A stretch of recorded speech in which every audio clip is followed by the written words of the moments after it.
So let's call this meeting of the HHR Building Committee to order at 6:02 on April 17th, 2024. We will defer approval of the meeting minutes from March 20th until we have a quorum present. We don't have any members of the public here, so no public comment. The chair's report is really that there's nothing to report from the chair's position from the last meeting. Really what we're going to do is this evening hear from ONGAP. Our team at KG&D is not able to join us this evening, but we're going to hear from ONGAP on the pre-construction process and the communication process. Contrary to what I said just a second ago, it looks like we do now have a quorum because Paul's with us. So why don't we bounce back to the first thing and see if we can get a motion to approve the meeting minutes from the building committee meeting of March the 20th, 2024. Jill moves. Tom seconds. All in favor?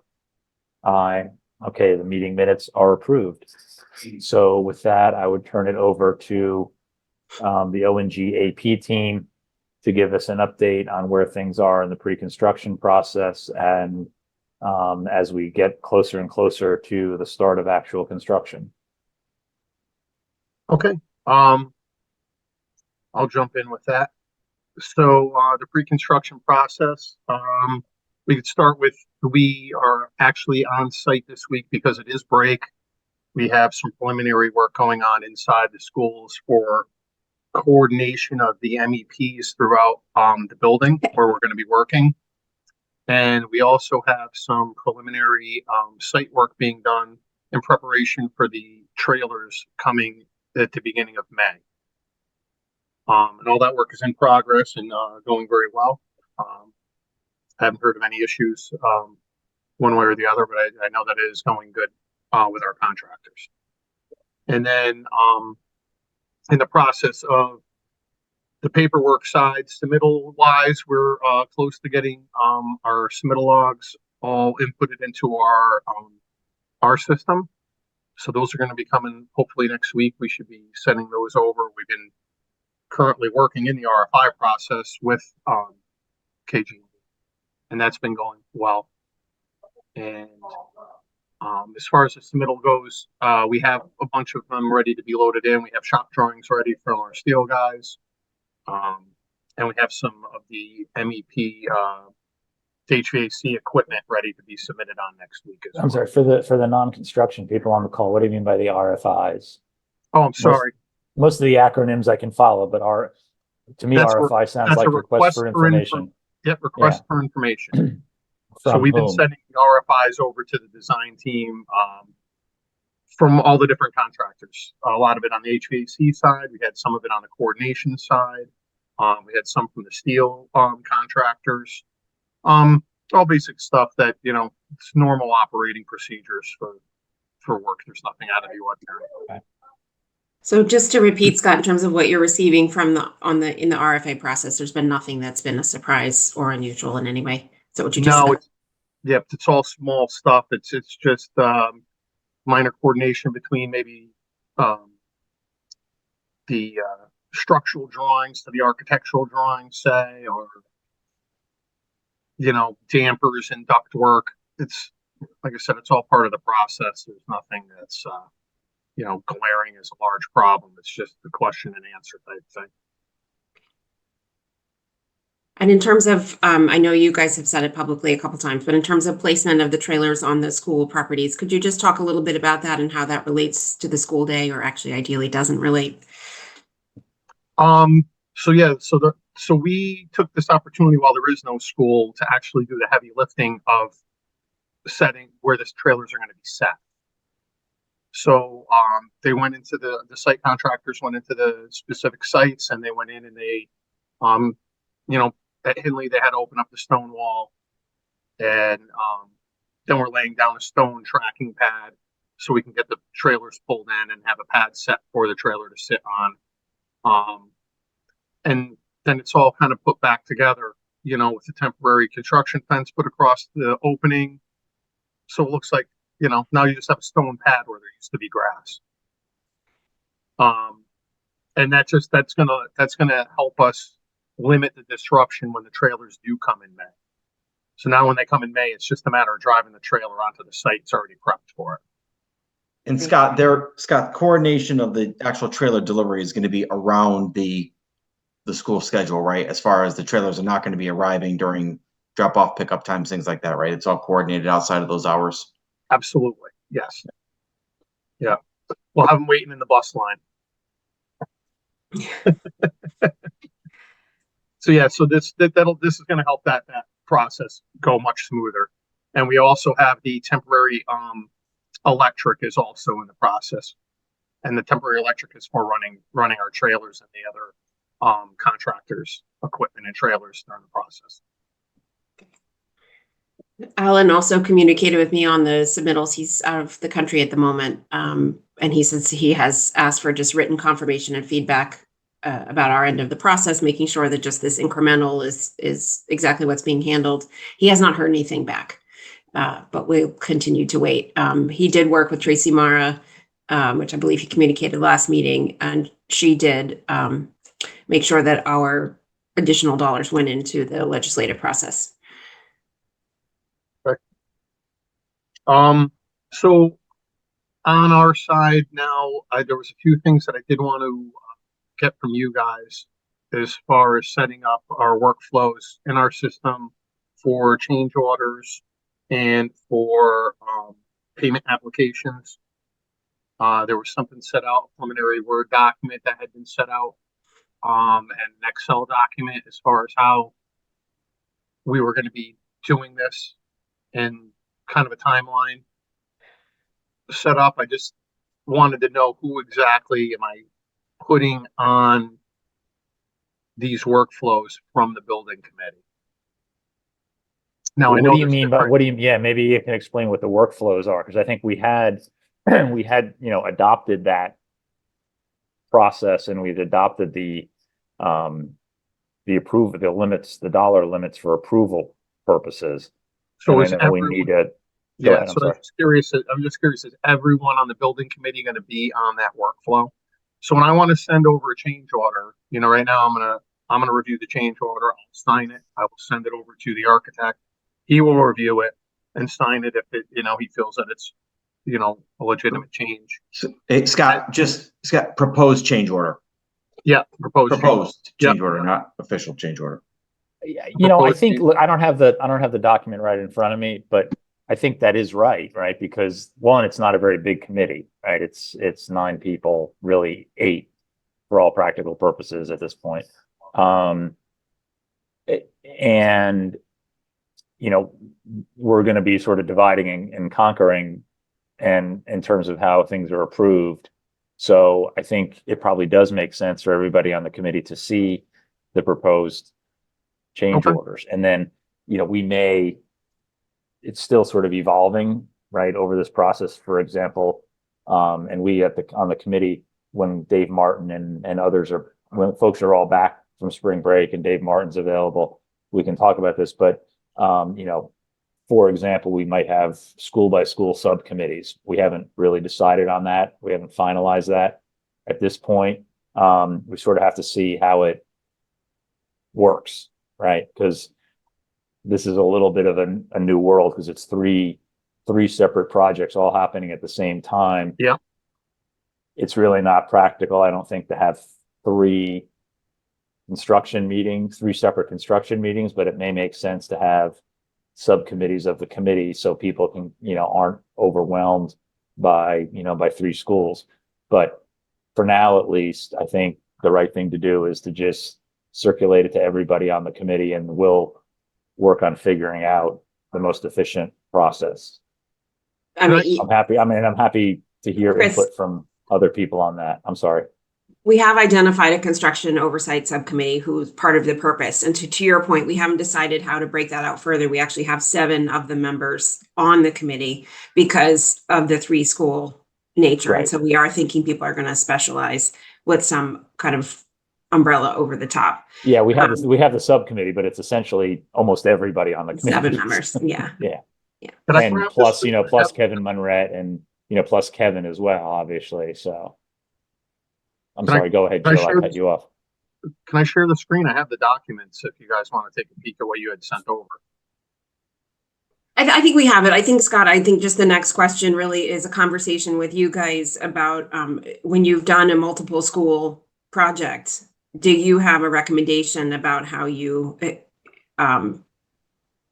would like to most efficiently work? Like I said, you'll probably have some folks in a more oversight role, and then you'll have probably some folks that are construction oversight for School Henley, School Homes, School Royal. Is that how you've typically done it, or you typically run it all as one? Yeah, well, when we've done multiple projects, they are run with one committee. I mean, usually what ends up happening, especially with some certain subcommittees, is that there are some individuals that just end up rising to the occasion of either their capacity or their willingness to engage in it. So it's, usually what we see is if someone is in the mode of wanting to be engaged, they're going to remain engaged with the exception of, something that comes up. So I think what we're going to find is, perhaps it is better to have more people copied on things to begin with, and then let there be some natural selection of people that are just, that either come to you or whoever and say, listen, I can't be engaged to this extent. And I think you'll see that. I think you'll see over the first couple months, I think you'll see that subcommittee form who they're going to be. Okay. From an engagement standpoint. So I think we can take the discussion offline and just kind of maybe show you some real examples of, okay, when a change comes, like this is what it looks like, this is how you're going to see it, and then work through the mechanics of that so that there's an expectation of what you're going to see from us and how you're going to see it. And then we can, before we just start blasting everyone with, what will likely be a fair amount of information. Does that sound? Yeah, like a but good I next would step think there? I would think that change orders are probably not going to start coming right away based on the kind of work that's going to be going on initially. We are going to be having construction meetings, and for those, I think, it probably makes sense to copy everybody, and those people who can attend will attend, right? Is that? So, I so mean, we're going to have we'll have a soft start on the possible change orders because we're going to have an RFI going in now about sprinkler heads. All the sprinkler heads in the buildings were not set to be changed. We're going to ask the question if they would like to change the remainder of the sprinkler heads so all the heads in the school will be of the same age. Just for How old are the heads right now, depending on school? it depends on the addition of the school. Okay, but I have some that are out, 15, 20 years? Yes, you do have some older heads. Okay, then they need to be changed. Are they still in their life expectancy? They are, but it's just a part of now. If we're going to go and change some of the heads, and now some of them aren't changed. Just it makes it from an easier standpoint.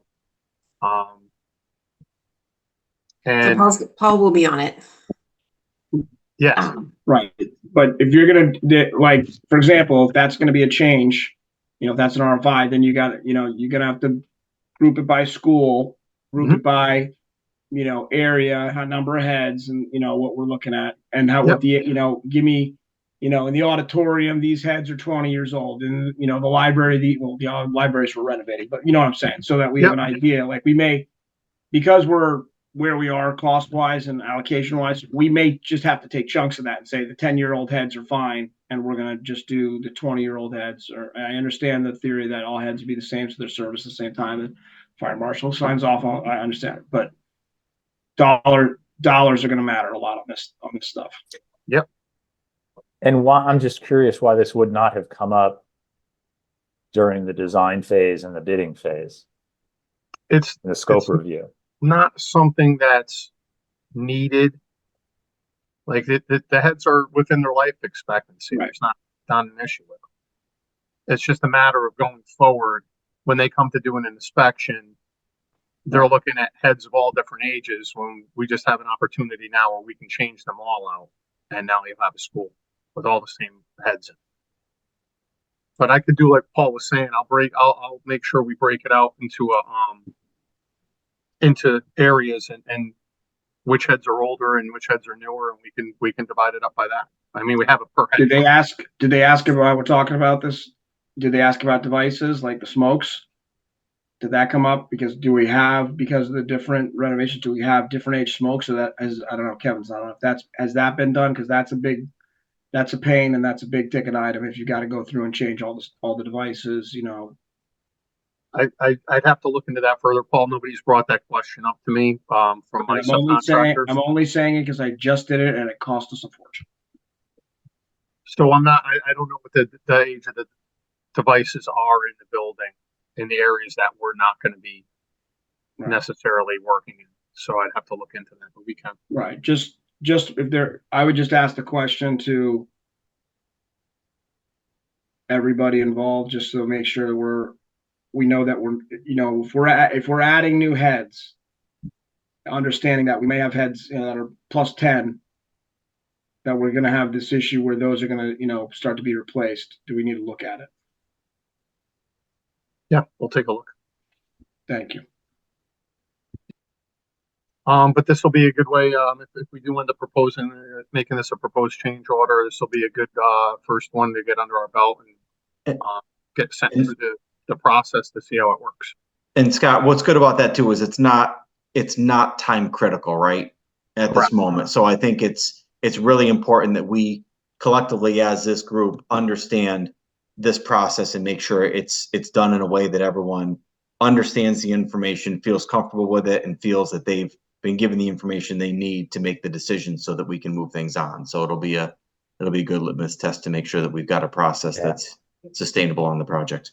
But also, I think Paul makes the very, very good point, and you just, Scott, you were saved from a lot of the budgeting and appropriation approval process. But what that points out is like we're going to be looking at every dollar. So every change order is going to be looked at. Nothing's going to slide through. We're not in a position to be able to do that. So just so you know, I've actually held on to this for about a week and a half, going over it with my team and with my subcontractor, because I know the situation that you guys are in and the process of the change orders. And I wanted to make sure that it was a legitimate reason why we were even bringing this change to you, because I didn't want to bring it if I knew the heads were still, within their lifespan. So I wanted to make sure that it was a legitimate reason why I would even bring the change to you. So I put some thought into that before I even was proposing the idea. Okay, great. So just to move forward,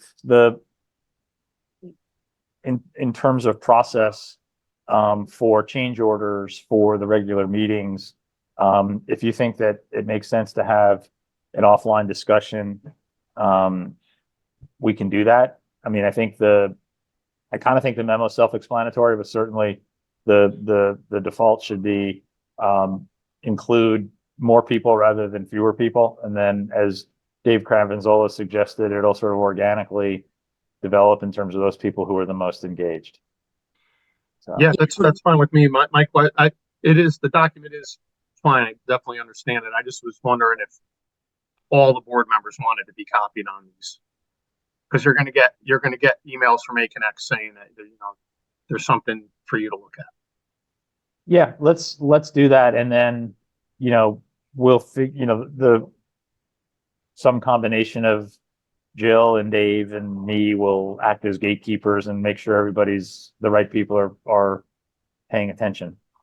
And Scott, when the first communication like that comes via AConnect, maybe also do a follow-up via regular email, just so people know to be looking for go click to retrieve. I'm sorry, could you go? I'm sorry, I missed something then. Is there the communication would not be coming via our regular emails? Because I'm not sure I have another delivery method.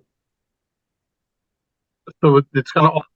Well, yeah. I mean, I guess the one where we bring something to the subcommittee, I guess we didn't fully talk through that as far as, if that could just be handled via just our general email correspondence, Scott, rather than, the official PCO going to let's talk about it. I mean, the information on that all resides in our project management platform, which is just, it's accessed via a link, and it's a central repository that, everyone has access to the information on. But the idea is to not completely inundate you with different notifications and things like that, and let you know when there's information there that needs your action versus what's there maybe just for information if you're up for reading it.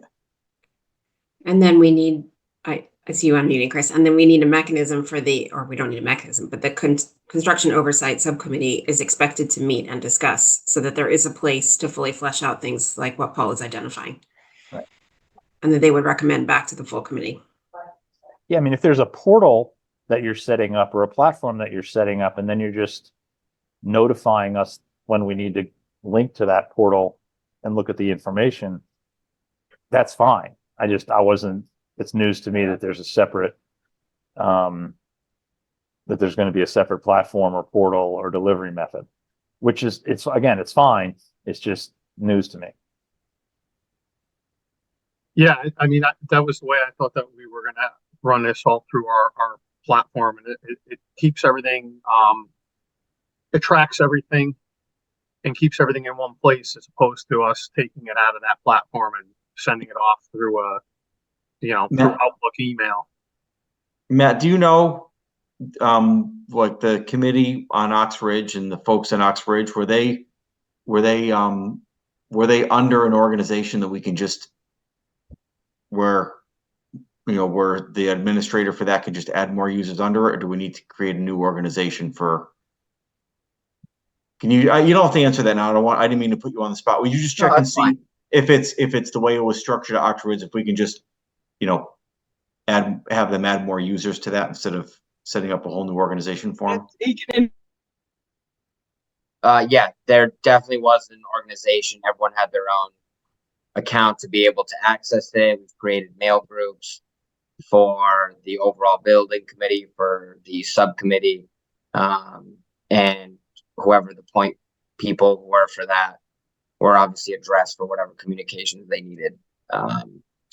So I can set it up however the building committee decides, and who should be copied on what correspondence. But then, being on the to field or in the CC field, you'll receive a separate email notification for any sort of transmittal or correspondence that you're included on.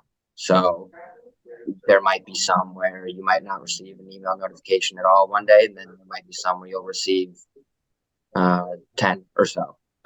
Yeah, again, I would be over-inclusive rather than under-inclusive. But I mean, again, while we have the time, seems to me to make sense to set that platform up, send people the information they need to set the account up, get access to it, and then, that way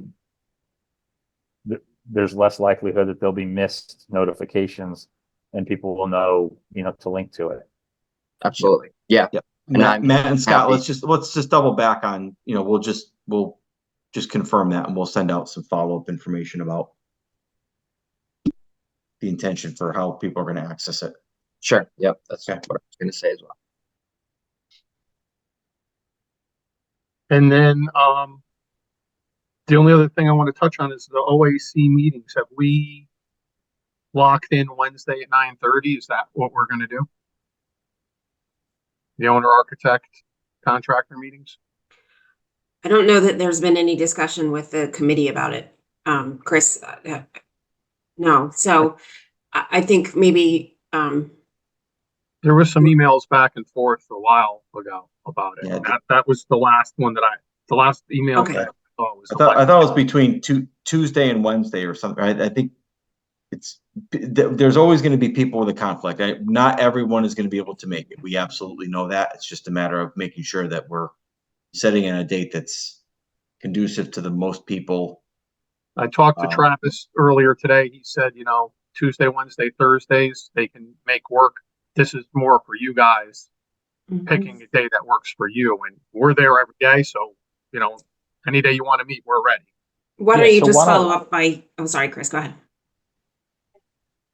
No, I was just gonna say, since we only have a somewhat smaller group here this evening, we should send an email out to the full committee and to Kevin, and see if that date and time works, kind of poll people and confirm if that date and time works. I can probably make that work most Wednesdays, but we need to see if we can get some of the critical people that we need for it. Yeah, I'll send a new email out and we can pin That'd be everybody great. down to a time. I'd like to set up our first OAC probably in May, right before we start, because we're only going to Right. meet bi-weekly. Every 2 weeks, you're thinking of doing it? That's what the architect Right. was looking to do every Yep, 2 weeks. okay. Cool. And Jill, you I'm know, sorry, what were you gonna say? I talked over. It's okay. You got it. if at any point we feel like we need to meet more than that, we're open to that too.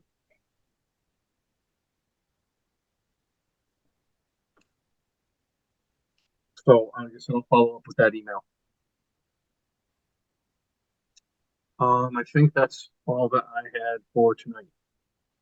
Can I ask, sorry, can I ask a couple questions? I apologize, I missed last meeting, I was late.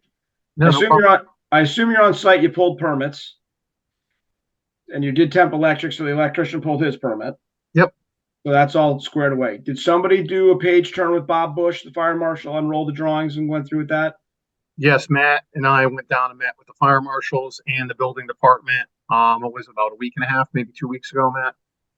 Okay. Correct.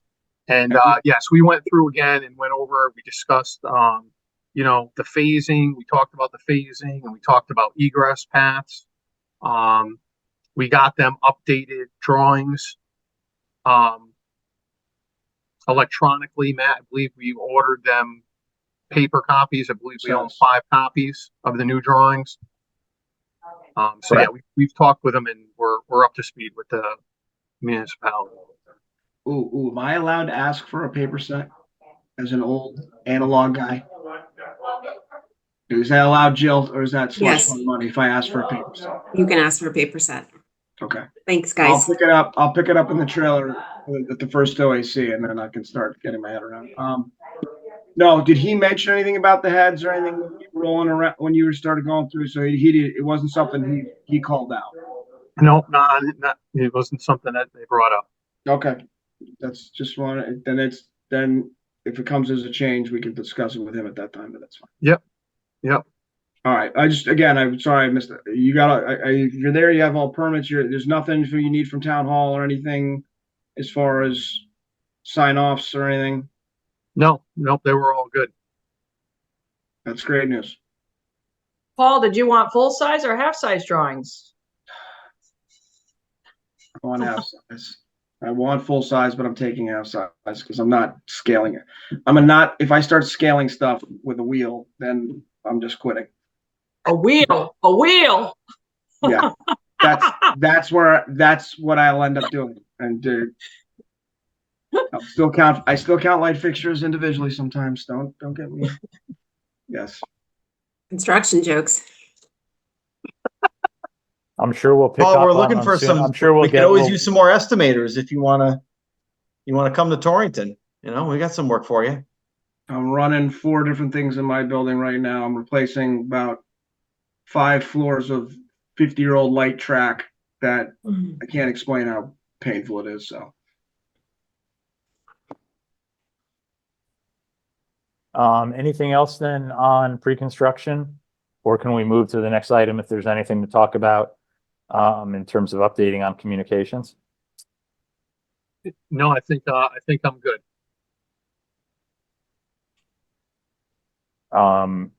In terms of neighbor communications, can you guys just bring folks up to date? Did you send the flyers? Have those been sent out? Those went out this afternoon. Okay. Thank And you, they were- Scott. We appreciate it. Yep, no problem. Did those go out by mail or by email or By mail.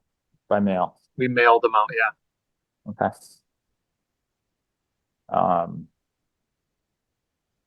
have you historically gotten much response or feedback when those have been received by people, or they just kind of say, okay, thanks, and, tape it to the refrigerator or throw it out? Well, it's preferred if they get rid of it because then they don't have our numbers anymore.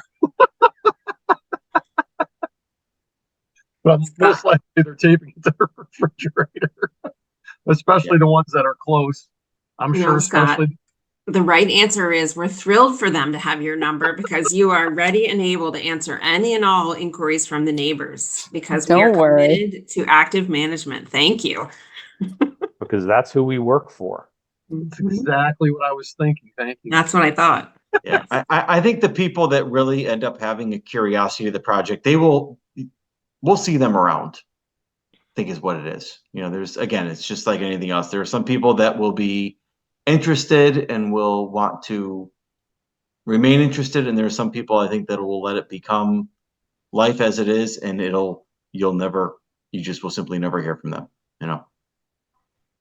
Generally, Yes. generally they'll settle in. I mean, when you first get started and there's a lot of action, that's when people, have a lot of, feelings towards what's going on. And then as time goes on and you're there and it just becomes part of their daily life, they work into it.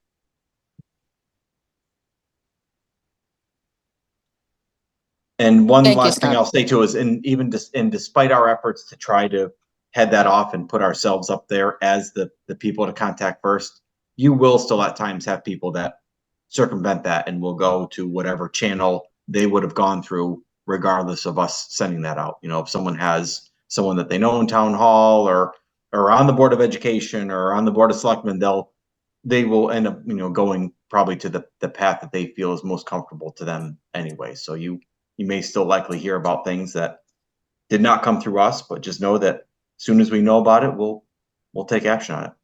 Thank you, Dave. And the flyers the flyers had your emails. They don't have your phone numbers. They have our phone numbers and emails. I'm trying to make it easier for them to contact us than it is to contact you. We did have a pleasant neighbor interaction on Monday. One of the neighbors came over to Holmes and let us know that there was an animal in the yard and that she was excited for us to get started. Great.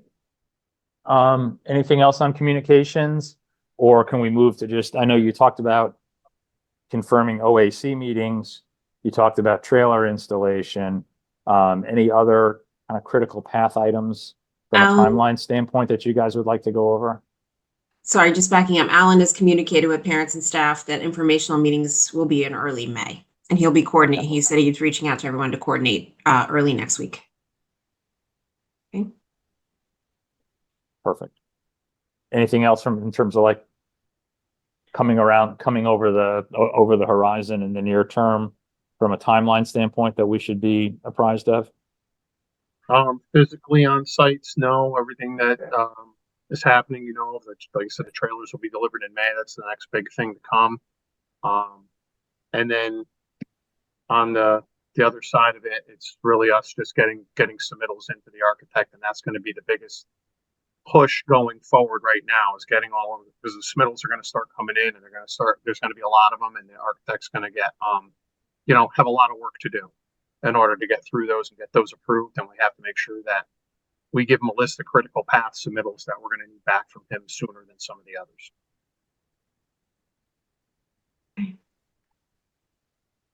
Cool. Anything else from the committee members? Any questions, Tom or Paul or Sarah or Jill, you have for the ONGAP team? Not at this time. Thank you. Okay. Well, thanks, you guys. This is helpful, very helpful. With that, and so just to make sure, Scott, you were going to send out an email about confirming the OAC, and then we'll have people respond, and we'll make sure that works or doesn't work. Yep, like I said, this is more for you guys.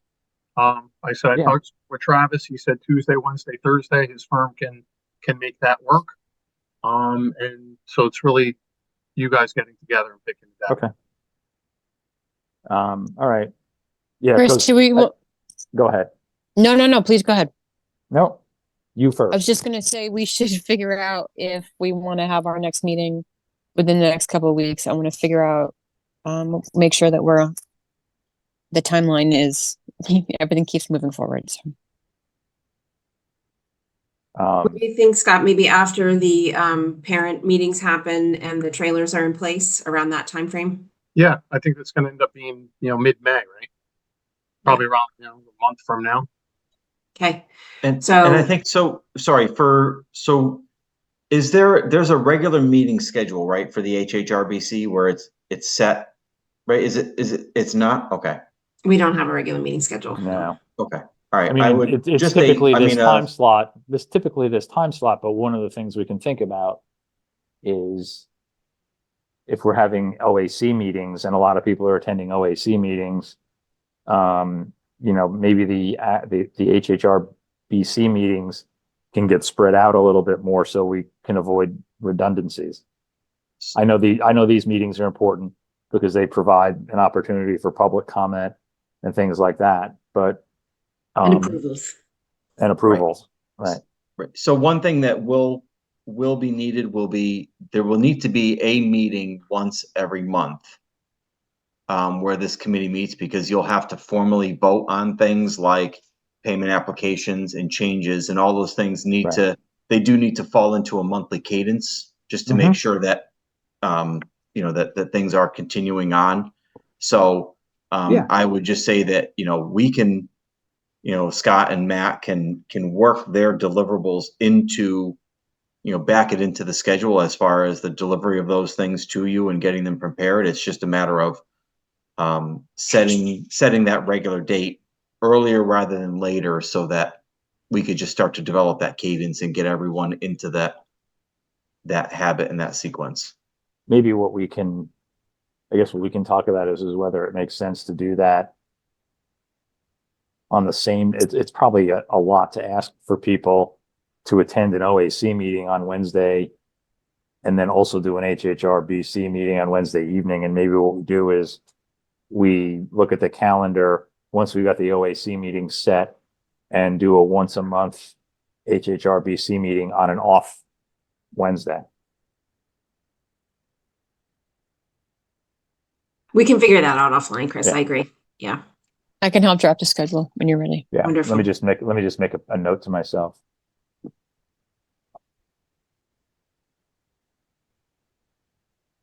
So I don't lose sight of this.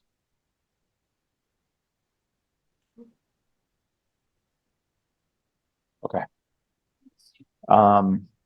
That's all I had, unless anybody else had anything else. I If do. not- I do, when you're ready. Okay, go. Well, Tom and Paul missed us. I just wanted to say I appreciate working with all of you. You're a very dedicated group. I know the next 2 years are going to fly by. You guys have been at it for a long time, but you are an awesome group to work for, and I'm sure things are going to work out swell. So I'm pretty much all done. Pre-construction, I've turned it over to construction, and see, it takes 2 people to replace me. See that? Right. Well, the flip side of that, Laurel, is for us to express our appreciation for all the hard work and stick-to-itiveness that you had, having to basically do the bid process twice and, deal with everything that came with that and helping us through the budgeting process and the pre-construction process. We really, really appreciate it. This isn't our day job. This is your day job, and you did it. You did it really, really well. So, from all of us, thank you so much. Well, thank you. Thank you. Thank you, Laura. Thank you, Laurel. Okay. Thank you. You're welcome. So then, with that, Laurel, we'll let you get on with your next project. Yeah. If we can get a motion to adjourn. Jill moves. All in favor? Aye. Bye. Thanks again, Laurel. Thank you again. We'll You're talk welcome. to everybody soon. Thank Appreciate you. it, everyone. guys. Thanks, See ya. everybody. Bye-bye. Bye. Bye. Good night.